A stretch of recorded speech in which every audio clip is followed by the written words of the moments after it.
In just a moment, I'm going to play you an incredibly newsworthy and incredibly alarming interview I did today with Congressman Jim Himes. Jim Himes, of course, is the ranking Democrat on the House Intelligence Committee, who was one of the very few people in the room today during a classified briefing on the unfolding scandal that has absolutely engulfed the Trump administration.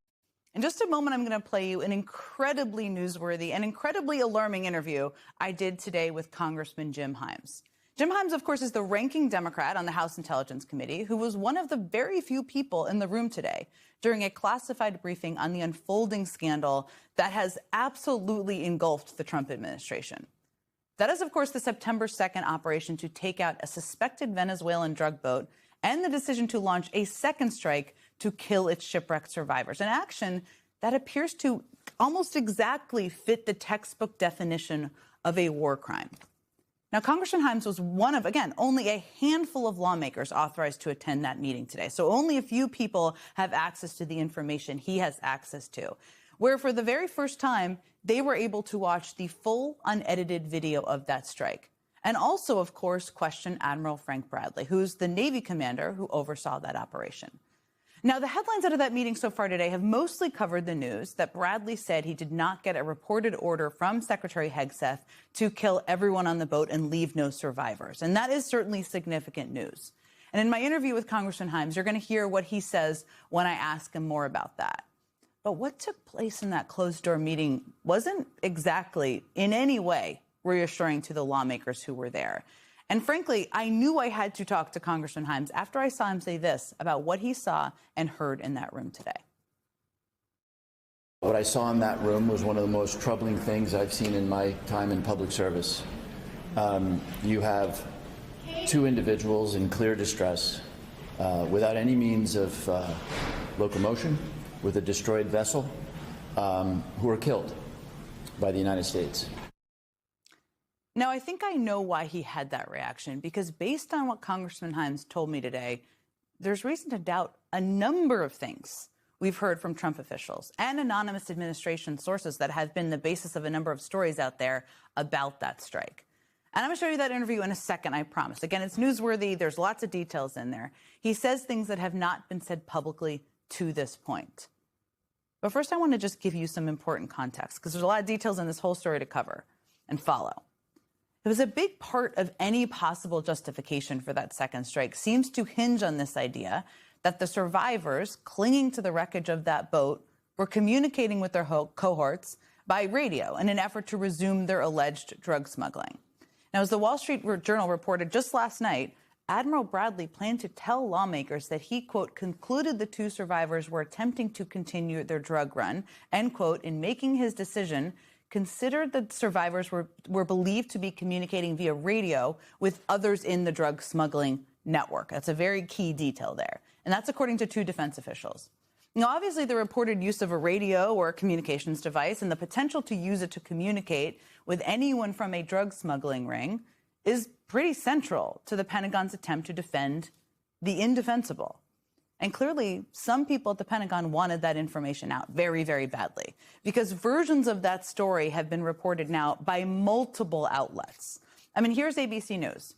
The survivors were believed to be potentially in communication with other boats in the vicinity.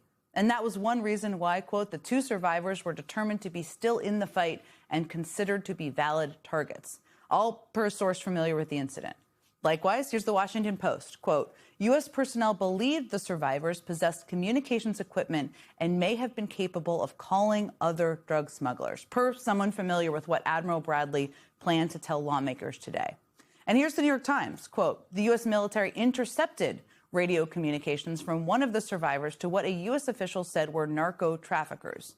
And here's NBC News, quote, the two survivors were in electronic communication with another ship suspected of being involved in narcotics trafficking. That's according to two people with knowledge of the matter. Now, point of all of that is clearly someone at the Pentagon wanted this story about radio communications out there to justify this strike. But you're going to hear Jim Himes tell me in just a few seconds that today's briefing made clear that story is simply not true. And there are other parts of the official story that this meeting calls into question. I mean, from the outset, Pete Hegseth and other administration officials had done everything possible to place the ownership of the decision to launch that second strike on Admiral Bradley. On Monday, Hegseth posted that he stands by, quote, the combat decisions he has made from that September 2nd mission. Now, note how he pins the decision to kill those survivors on Admiral Bradley there. That's been pretty consistent. Hegseth has also suggested he was not privy to the details of the operation as it unfolded in the time leading up to that second strike. After all, he had already left the room. That's what he said. So I didn't stick around for the hour and 2 hours, whatever, where all the sensitive site exploitation digitally occurs. So I moved on to my next meeting. A couple of hours later, I learned that that commander had made which he had the complete authority to do. And by the way, Admiral Bradley made the correct decision to ultimately sink the boat and eliminate the threat. He sunk the boat, and eliminated the threat. Again, see, he's pinning it on Admiral Bradley there. Well, Trump seems to be maybe catching from shut-eye next to him. But that aside, Hegseth said he only learned of the Admiral's decision a couple hours after he left the room. Well, in the interview you're about to see, you're going to hear what Congressman Himes asked Admiral Bradley about Hegseth's involvement and awareness of that second strike. Which brings me to the very last bit of important context you need before I show you this interview.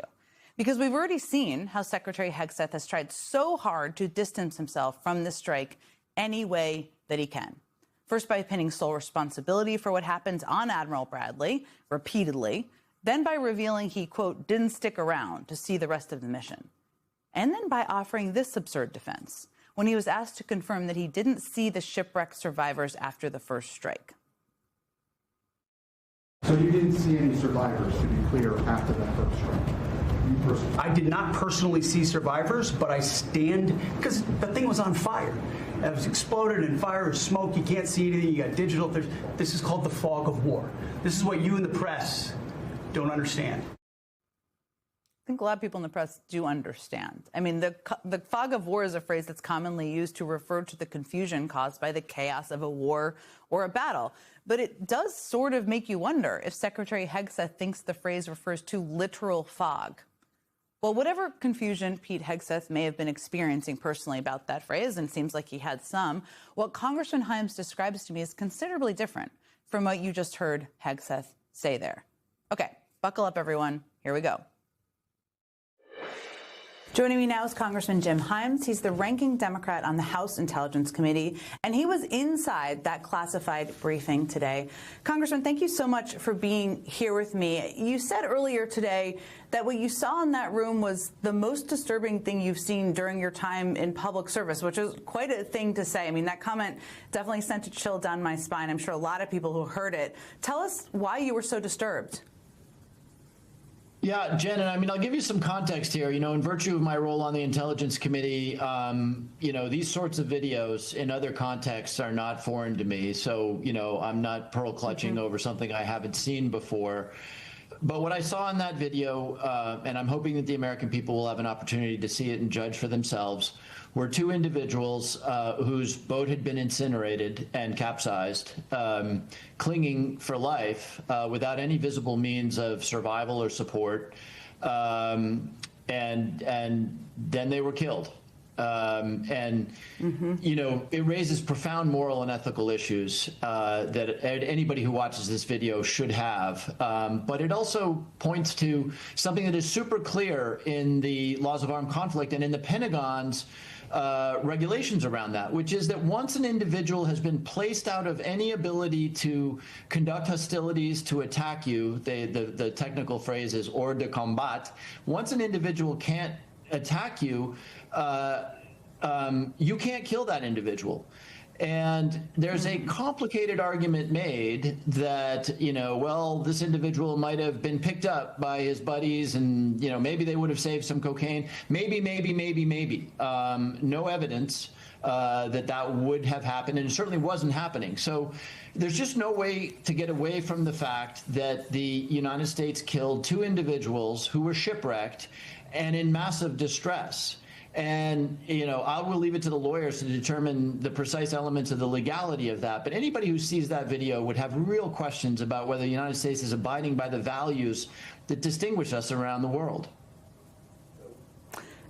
It's no question about it, and it's so important that the United States abides by those values. There's been so much public reporting that has been conflicting. One of the reasons it's so helpful to talk to you is to help maybe provide some clarity to the degree you can. Secretary Hegseth said this week he didn't personally see the survivors in the video. He said the boat exploded in fire and smoke, and that you really couldn't see anything. He said it's called the fog of war. It doesn't sound like that's what you described, but what do you make of that characterization now that you've seen the video? Yeah, well, again, a little bit of context here. You know, about a week after